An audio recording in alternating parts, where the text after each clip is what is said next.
자, 30번째 시간입니다. 89쪽입니다. 오늘 우리가 함께 읽을 단락의 소제목은 여기에 기록한 대로 방향이 이른 시대에 무엇의 근거에 방향 설정을 이렇게 질문 형식으로 된 문장입니다.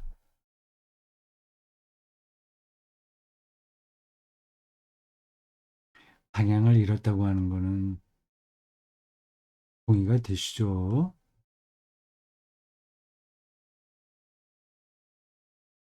지금도 계속 전쟁이 지구본 안에서 그치지 않잖아요. 세대와 세대 간의 갈등도 심각하고요. 부자한 나라와 가난한 나라 차이가 더 심해지고 우리가 어디론가 방향을 정확하게 잡아서 나가고 있다는 그 확신이 없죠. 그걸 찾아야 된다. 이정표를 세워야 된다고 하는 겁니다. 근데 어떻게 방향을 설정하는가? 그 얘기예요.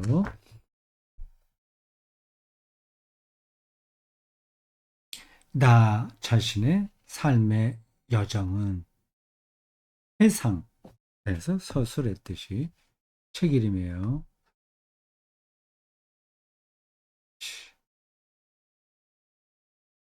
세상이라는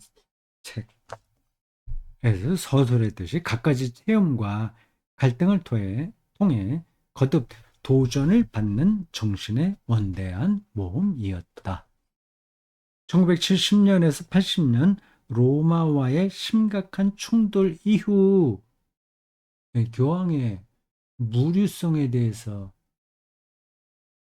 어, 저항한 거잖아요. 그래서 교수직 박탈당하고 하는 일들 이후 많은 사람의 지원을 받아 오래전부터 마음속에 품어왔던 근본적 신뢰에 터한 종교들 간의 대화와 공동 윤리에 관한 구상을 실행에 옮겨 마무리할 수 있었다. 그래서 종교들 간의 공동 윤리를 어떻게 세울 것인가에 대한 대화가 필요한 거죠. 그리고 그걸 구체적인 대안들도 찾아내야 되겠죠.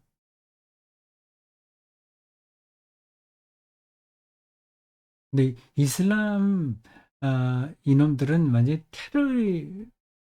테러리스트들이야. 그리고 완전히 중세기적인 여성관에 머물러 있어서 대화가 안 돼. 뭐 이렇게 해갖고는 세계 평화는 요원한 거죠.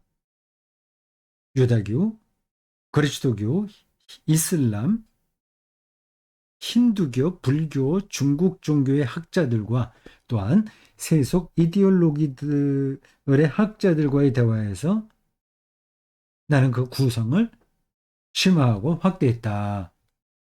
그리하여 로마와의 충돌이 있은 지 10년 후인 1990년 마침내 세계 윤리 구성을 제시할 수 있었다. 나는 무엇을 믿는가라는 이 책의 내용도 이 시기에 각별히 풍요로워지고 심화되고 세분화되었다.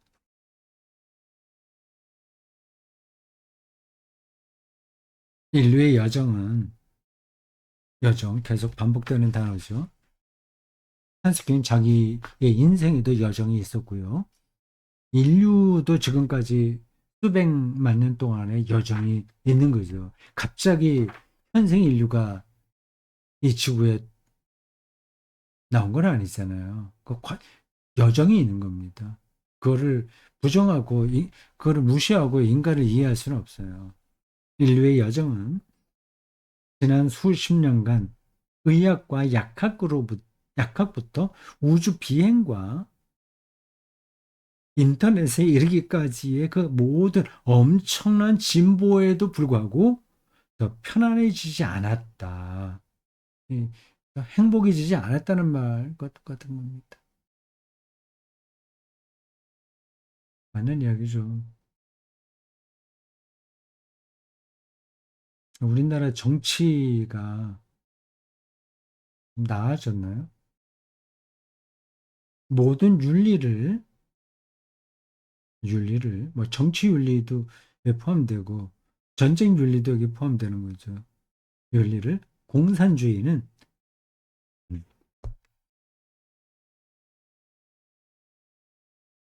두 집단이 나와요. 공산주의는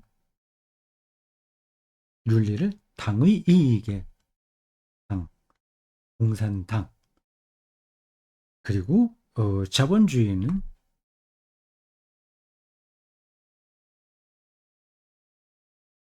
경제 이익,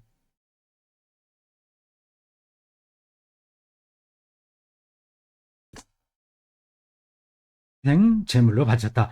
이제 바야흐로 모든 세계 종교에서 많은 사람이 스스로 묻고 있다. 어떤 근본 조건들 아래에서야 우리가 인간으로서 이 지구상에서 생존할 수 있고 우리의 개인적이고 사회적인 삶을 더 인간답게 형성할 수 있는가? 우리 세대는 지금까지 한 번도 있어 본 적이 없는 과학과 기술의 진보를 통해서도 새로운 유형의 책임의식으로 성숙하지 못했다. 참, 그렇죠. 기술 발전은 비약적으로 이루어지는데 윤리적 책임의식은 별로 나아지지가 않았어요. 동시대인들과 환경에 대한 또한 인류의 여정이 핵전쟁이나 환경재앙의 지옥 속에서 끝나지 않아야 한다면 우리의 후손에 대한 책임의식 말이다. 이것은 한스 요나스가 이미 1979년에 그의 강령적 저작 책임 원칙에서 개진한 바 있다. 그동안 너무 일방적으로 칭송받아온 시장, 과학기술, 대중매체의 세계화는 이 세 가지를 정확하게 들었어요. 시장, 뭐 사고 팔고 하는 시장, 이익을 남기는 것, 시장과 과학기술과 대중매체, 과학기술, 대중매체, 매스미디어,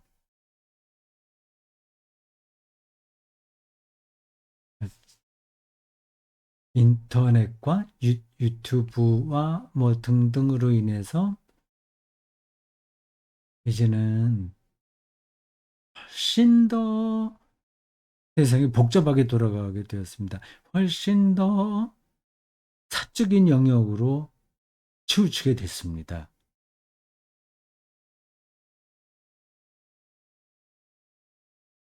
뭐 어떻게 될까요? 결과적으로 만인을 향한 만인의 투쟁?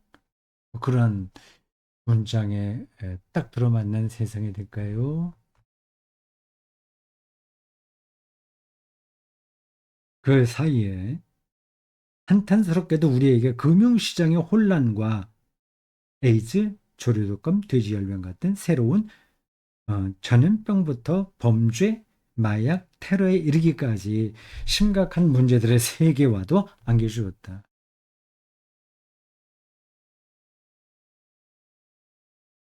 그리고 예측 못할 일이 전혀 아니었던 2008년 발발한 세계 경제 위기는 나에게 다음과 같은 통찰을 확증해 주었다. 세계화가 비인간적 결과를 낳지 않으려면 세계화 그렇잖아요. 중국에서 싸게 만든 물건을 우리가 그냥 다 직구하잖아요. 다 세계가 하나가 돼 버리잖아요. 인터넷 시대는 더 그렇습니다. 이 비인간적인 결과를 낳지 않으려면 윤리의 세계화도 꼭 필요하다. 제가 최근 읽은 책 중에서 가장 크게 영향을 받은 세 권의 책을 말씀 한번 드렸잖아요. 네, 마르쿠스 가브리엘, 마르쿠스 가브리엘, 엘이 두 개인가 하나인가? 이 사람의 책, 세계는 존재하지 않는가? 왜 세계는 어, 세, 왜 세계는 존재하지 않는가? 나는 뇌가 아니다. 생각이란 무엇인가? 그 세 권을 쓴 이 사람도 그 윤리 문제를 매우 중요하게 말하고 있습니다. 대기업에는 윤리학자가 꼭 있어야 된다.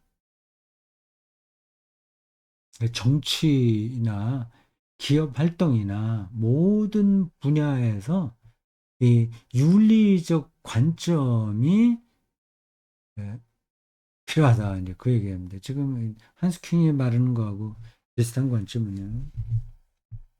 윤리의 세계화, 세계를 같이 묶어주는 거예요. 윤리적 아, 후대들을 같이 나누는 거죠. 전쟁할 때도 적군은 적, 적, 전쟁 시에 적군이라도 포로가 된 사람들에게는 최소한도 인간적인 대우를 해줘야 된다고 하는 게, 뭐, 하여튼 뭐, 뭐 있잖아요. 무슨 적십자, 무슨 그 회의 이런 데서 세계가 공통으로 동의한 것들입니다. 그런 게 이제 윤리 세계화죠. 근데 그게 실제로 얼마나 어, 이게 유지되고 있는지는 모르죠. 전 세계적인 정치, 경제, 금융 체제의 문제점들을 고려하는데 일종의 세계 윤리가 필요하다. 벨트 에토스예요. 제가 시간을 썼나? 세계 윤리 그 단어 하나만 꼭 기억해 두시죠. 벨트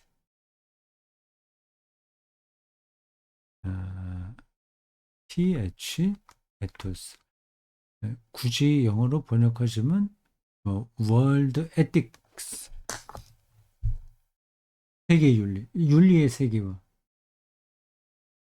이것은 세계 종교들에 의해 그러나 또한 비신앙인, 인본주의자, 종교 분리주의자들에 의해서도 함께 수용되고 견주될 수 있다. 여기서 나는 세계라는 사회를 세속적 사회와 종교적 사회를 우악스럽게 갈라놓으려고 꼭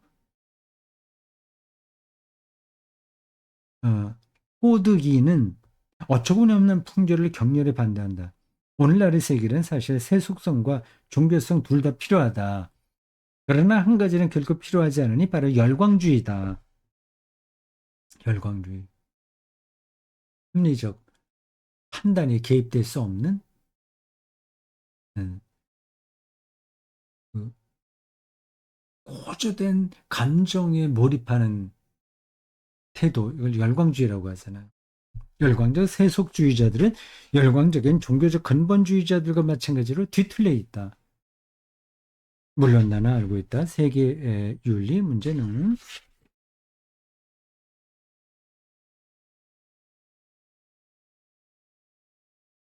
오늘날 포스트 모던한 세속 사회에서 포스트 모던 설명하지 않아도 되겠죠. 그래서 지나갔다는 거예요. 예, 근대주의가 말이죠. MODR. 포스트 모던은 근대주의, 합리성, 이성, 계몽 이런 것들을 바탕으로 한 시대 사주인데 이미 그건 지나갔다. 예, 그러니까 포스트 모던한 상태에서는 세계 윤리 이건 뭐 별로 중요하지 않은 거죠. 이러한 포스트 모던한 세속 사회에서 동시에 발생하는 개별화와 다원화라는 맥락에서 농구되어야 한다. 이게 현실이니까요. 교회의 많은 남자들처럼 그 과정을 그저 타락이나 탈그리스도교의 부정적 징후로만 보는 것은 나와는 거리가 멀다. 이 단어가 이 번역이 이상해. 교회에 많은 남자처럼, 교회에 많은 남자처럼 이 과정을, 근데 그 남자라고 번역한 독일어가 뭔지를 모르겠습니다. 원서가 있으면 찾아볼 텐데, 어쩌면 교회에 많은 그 신부들을 가리킬까요? 사제들. 그럴 것 같은데요. 교회에 많은 사제들처럼 그 과정을 이건 타락한 거야. 이건 탈그리스도교 문제야. 이렇게 보는 거하고는 거리가 멀다. 나는 세속적인 포스트 모던한 사람들하고도 대화를 해야 된다. 그런 입장인 거죠. 이 과정들은 물론 방향 상실을 심화시킨 것을 인정한다 하더라도 어쨌든 우리에게 개인적 자유의 엄청난 증대를 가져다 주지 않았는가. 네, 개인주의가 개인의 고유성을 이렇게 확대시켜 준 건 분명한 거죠. 근데 그게 이기주의로 떨어지니까 문제인데 그렇지만 않다면 개인주의는 더 좋은 점도 많은 거예요. 이 방향 상실의 위기에서 심리학과 심리요법은 많은 도움을 줄 수 있다. 나는 이미 1987년 거기 심리학과 심리요법까지 나와요. 예. 그런 것도 필요하긴 하겠어요. 현대인들이 어떤 데 심리적으로 치우쳐 있는지 무엇이 문제인지를 알려면 예, 사이콜로지, 사이코 세라피, 심리요법 이런 걸 좀 알 필요가 있겠죠. 1987년에 깊이 공감하며 지금은 또 프로이트 연구에 몰두했고 박학다식한 사람이에요, 저 사람. 그 덕분에 그렇죠. 결혼하지 않고 혼자 사니까 그런 좋은 점도 많이 있죠. 그 덕분에 미국 정신의학 협회가 주는 상까지 받았다. 아무튼 윤리 문제의 논구는 주로 여러 정신분석학자들에 의해 오랜 세월 그저 억압적인 초자라는 표제 아래에서 이루어졌다. 마치 양심은 단지 그릇된 교육에 의해 생성된 억압하는 통제 기구인 듯 노이로제를 유발시키는 원인인 듯 말이다. 정신분석이 그렇게 그런 쪽으로만 봤다는 거죠. 다른 한편 인간의 모든 윤리 문제와 관련하여 그저 양심의 자유와 주관적 판단에만 주의를 환기시키는 신학자들도 마찬가지로 편파적이다. 음, 그렇죠. 양심의 자유는 무슨 주관적 전행을 의미하는 게 결코 아니다. 결과적으로 교육뿐 아니라 삶의 태도와 관련하여 실로 유연한 양심은 어떠한 척도를 따라야 하는가 하는 물음이 제기된다. 그러면 내가 그 이성적이고 양심적이고 자유롭게 모든 걸 생각하고 판단할 수 있어. 내 이게 최고야. 그래서 잘 교육시키고 계몽시키면 바른 행동을 할 수 있을 것 같잖아요. 그런 이제 한계가 있는 거죠. 어떤 척도가 있어야 되는 거죠. 그러니까 자기 생각대로 모든 걸 마음대로 하는 게 이 공동사회에서는 말이 안 되는 거잖아요. 그렇게 더는 조망할 수도 없는 인터넷상의 정보 바다 앞에서 과연 나의 내심의 나침반을 어떤 좌표에 맞추고 올바른 방향을 차지해야 하는가. 너무 복잡한 다문화된 세계 속에서 좌표 없이 이렇게 저렇게 부유할 수 있는 거죠. 유례 없는 과학기술의 진보는 흔히들 예상하는 것과는 달리 인류의 윤리적 진보에 대한 물음을 쓸모없는 것으로 만들지 않았고, 유전자에서부터 원자에 이르기까지 과학기술에 증대하는 문제점들에 직면하여 오히려 새로이 불러일으켰다. 윤리의 문제가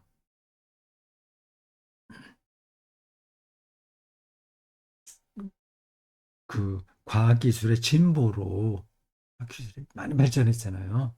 끝나 이게 아니라는 겁니다.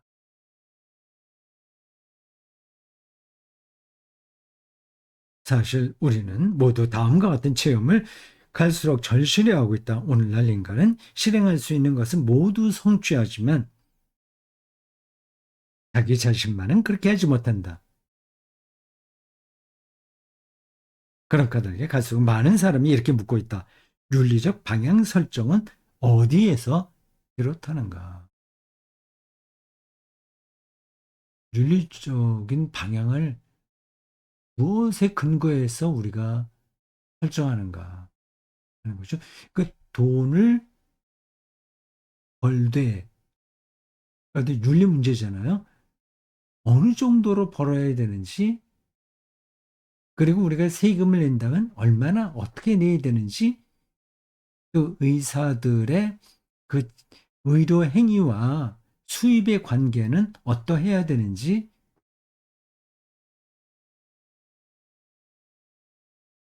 그런 것들을 말하기 위해서는 어떤 방향성, 근거들, 그 토대들이 필요한 거죠. 그리고 그것은 어떻게 관철돼야 하는가? 좀 더 정확히 말해서 오늘날의 자원주의 사회에는 많은 선택 가능성이 존재하지만 과연 어디에서 삶의 길을 찾고 꿋꿋이 걸어가야 하는가? 쉽지 않은 거죠. 특히 대한민국 젊은이들은 연극을 통해서라도 대박을 꿈꾸잖아요.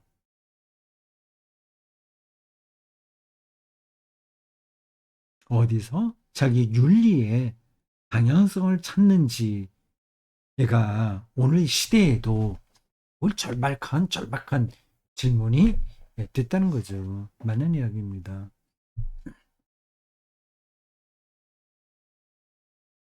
다음 사실 고려하면 물음들은 더 첨예해야 된다. 우리는 개방된 사회에서 개방됐다, 오픈됐다는 거예요. 결정되지 않았다는 거예요. 즉, 미확정 사회에서 살아가고 있다. 다시 말해서 학습과 미래에 있어서도 개방된, 또 따라서 진리에 있어서도 개방된 사회에서 살고 있는데 다행이라 하겠다.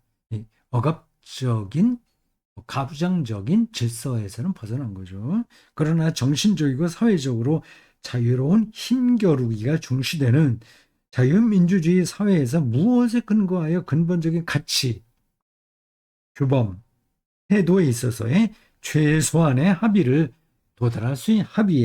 도달할 수 있는가? 자본주의 체제에서 그 소유를 어느 정도까지 인정해야 되는가? 하는 그런 질문인 거죠.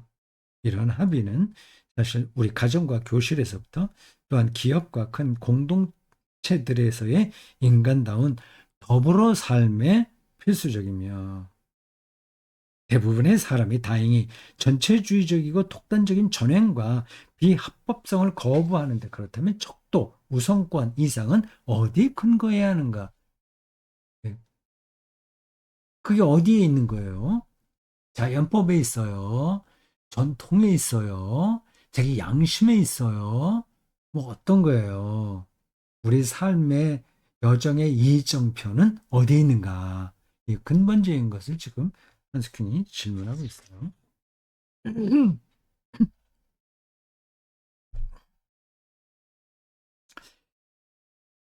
이번 단락이 좀 양이 있어서 빨리 그 30분 안에 속도를 내서 읽겠습니다.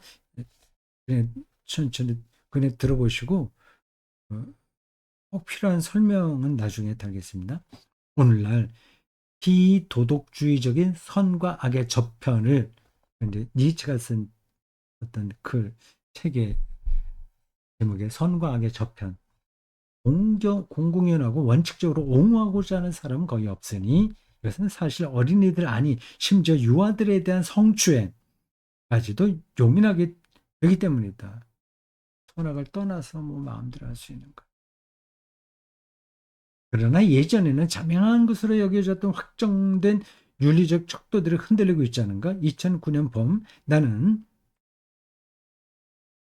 영재 대학생들의 한 모임에서 다음과 같은 충격적인 사실을 스스로 확인토록 했다. 그들은 어린이와 청소년들조차 고래의 옛날부터 내려온 살해 금령을 위반하는 첫 세대다. 아이들이 아이들을 죽이고 학생이 선생을 살해하고 청소년이 부모를 죽이는 일이 빈번히 일어난다. 우리는 여러모로 폭력의 평범화를 경험하고 있다. 악의 평범성이라는 말처럼요. 폭력의 문턱이 특히 학교에서 더 낮아졌다. 그러나 자기 자신에 대한 폭력도 증가하고 있으니 예컨대 의식을 잃을 때까지 폭음을 하는데 자기 자신에 대한 학대, 폭력, 연령대가 갈수록 낮아지고 있다. 물론 이런 비판을 자기 비판 없이 제기하면 안 된다. 칼 발렌턴의 말을 상기하자. 아이들은 교육되지 않으니 어차피 우리가 행하는 것을 그대로 한다.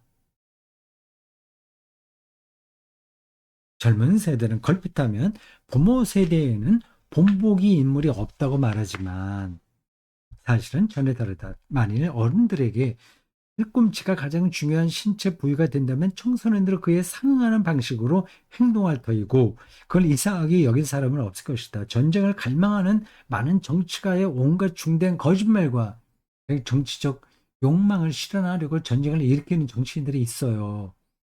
상당수 경영자의 지독한 사기와 기만, 그리고 갖가지 폭력 범죄와 맹목적 전쟁은 그 자체를 넘어 부정적 본보기로 작용한다. 그런 걸 보고 청소년들이 자랐으니까요.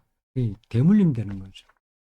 아무튼 개인적이고 정치적인 삶에서의 수많은 불가피한 결정과 관련하여 오늘날 우리는 더는 예컨대 근대 초기의 고리 대금업 허용 문제에서 윤리 신학자를 그랬듯이 하늘에서 혹은 축자적으로 이해한 성경에서 성경이 이렇게 기록했어. 그런 확고한 윤리적 해답을 가져올 수 없다. 다른 한편 우리는 더는 피임이나 인공 수정 문제에서 20세기 교황들이 그랬듯이 이른바 불변하는 보편적 인간 본성에서 자연법에서 해답을 연역해낼 수도 없다. 자연법에서. 인간이라면 뭐뭐 어떻게 해야지 하는 자연법이 있어요. 그것도 아니다. 오히려 우리는 오늘날 그 모든 복합적인 문제와 갈등과 관련하여 이 땅에서 우리가 살고 있는 지금 이 땅에서 상황에 맞는 세분화된 해결책들을 거듭하여 다시 모색하고 또 자주 다양한 전문가들의 공동 작업을 통해서 찾아내야 합니다. 이 노력이 필요한 거예요. 12.7 한국교회 무슨 뭐 200만 어쩌고저쩌고 하는 모임 있잖아요. 이 사람들의 의견을 제가 100% 부정하는 것은 아니지만 방향이 잘못된 거예요. 고민이 없어요. 전문가들의 말도 듣지 않고요. 그냥 성경이 이렇게 기록됐다는 말로 하는 겁니다. 그 열광주의자예요. 앞에서 가장 위험한 사람들이 세속적 열광주의, 종교적 열광주의라고 한스킹이 얘기했듯이 그런 태도를 한국교회가 버젓이 버리고 있습니다.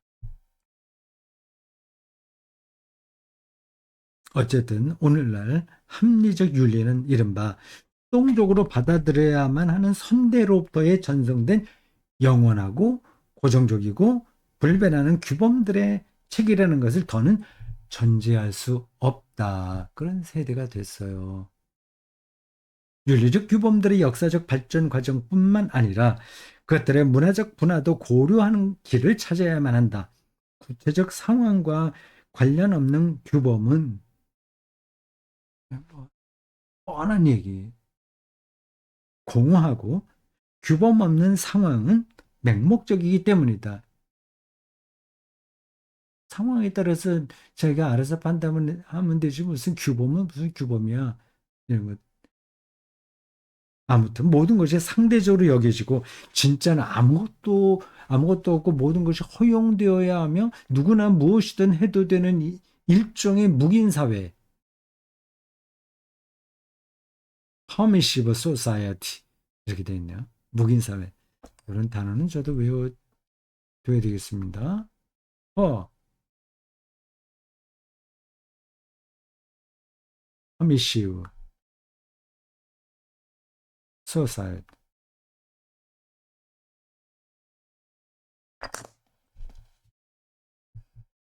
여기에 직면하여 인권, 근본 가치들에 관한 정치, 직업 윤리와 공적, 사적 윤리에 관한 공적 토론이 나에게 가르쳐 주는 것은 이것이다. 신뢰할 수 있는 척도들, 구속력 있는 규범들, 항구적 가치들의 새로운 필요성이 요컨대 윤리적 방향 설정의 새로운 필요성이 엄전함은 부인할 수 없는 사실이거니와 이 방향 설정은 전통적 윤리가 흔히 그랬듯이 억압적이면 안 된다. 전통 윤리는 억압적이었거든. 억압적이지 않고 오히려 해방적으로 작용할 것이다. 실로 삶을 긍정하게끔 하는 결과를 낳을 것이다.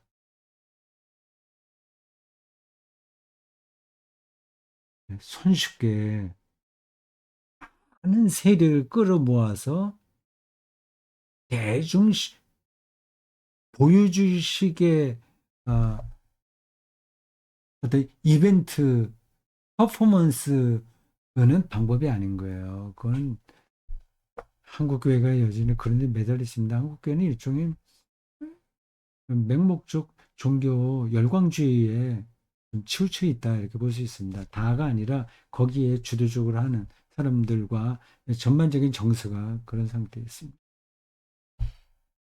자, 여기까지입니다.